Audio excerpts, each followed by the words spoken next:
All right, 6:20. Let's take a look outside on this last day of July. Still not over it. Liv Johnson watching our commute for us on this Friday, and meteorologist Stacey Ann Gooden rounding out the forecast as we wrap up this work week. Yes, and we're going to round out the forecast on a really nice note. I mean, it's going to be a nice finish to the weekend, a great start to August. So far, so good. When you look at our drought monitor, we're abnormally dry. That's where you see the yellow. The beige, that's moderate drought conditions, and then severe eastern end of Long Island. So a good part of our area, we kind of mixed in between here. New Jersey now coming up with moderate drought conditions, with the exception of parts of Somerset County and Ocean County in the severe region of that. Okay, so rainfall so far for the year, we're at a deficit, all with the exception of Bridgeport, but in the monthly category, we're at a big surplus, a big jump up. So much needed rainfall recently that helped to bridge the gap. And when you look at our monthly temperature reading so far, we're kind of sort of where we should be, just off by like 1/10 of a degree, but who's counting that? We're gonna actually make up for that because warmer conditions are expected. We'll should be right on target. Normal high this time of year, 85, and I think we'll get there.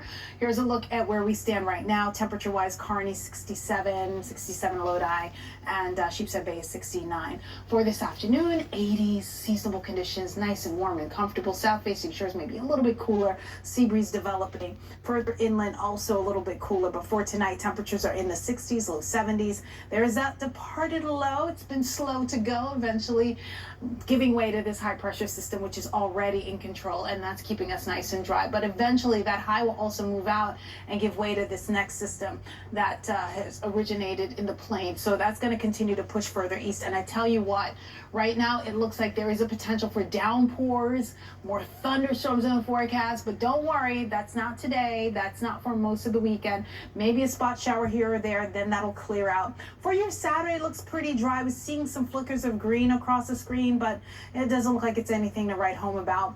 Just keep the umbrella handy, though. Late Sunday into Monday, that's where we anticipate much of the wet weather. As a matter of fact, a good part of your week will be on the wetter side of things. So kind of a wet start to August. Dry start, and then it becomes wet. We'll send it over to Liv. She's got your traffic.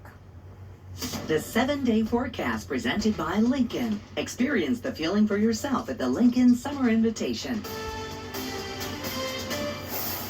All right, so still mainly green on our map throughout the tri-state, but I do want to point our attention to this crash that's still on the New Jersey Turnpike, and you can see a whole lot of red that leads a little further south. So this is still blocking 3 lanes. This is in Kearney on the Turnpike, like I said, by exit 15. So still having some major delays due to that accident. LA Grand Central still moving along. It's a slow move, but it is moving, so we like that better than stop and go. Grand Central Parkway east of LaGuardia still looking good. Things are speeding up. Your GWB, your Lincoln Tunnel, Holland, all still good, about 5 to 10 minutes to get through. We love to see that at this time, 6:23 a.m. BQE at Gowanus definitely moving a lot slower inbound. You can see it is more of a crawl. I mean, still not entirely stop and go, but kind of leaning towards that. BQE at Atlantic still crawling along as well, so give yourself some extra time if you're planning on heading out there. Our subways are looking really good. We just have some delays on the 6 train. Our transit, we do have some stop skipped on